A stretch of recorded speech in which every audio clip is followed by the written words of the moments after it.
What do Ted Kaczynski, Timothy McVeigh, and the perpetrators of the 1986 attacks in Coeur d'Alene by the Aryan Nations have in common?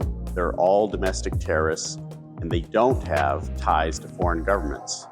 Welcome to Round the Rotunda with Ruchti. I'm here to talk about a critical bill that was taken up this week in the Idaho Senate. It would eliminate our ability to charge an organization or a person with terrorism unless they have a link to a foreign entity or organization. So what's the intention of this bill? Well, ostensibly, it's to protect people's First Amendment rights. However, this bill overlooks Idaho's own history with domestic terrorism. Some of you may remember that back in 1986, the Aryan Nations, who at the time were very active in North Idaho, chose to use violence as their form of First Amendment expression. Their goal?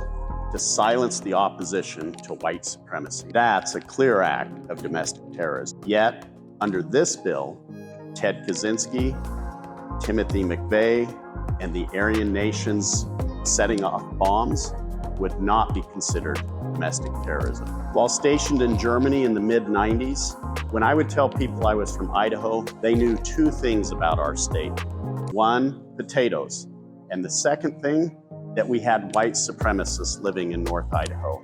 I vowed then that if I could ever do anything about it, I would make sure that we rid our state of that hate, that we got rid of that reputation. And I wasn't the only one who felt that way.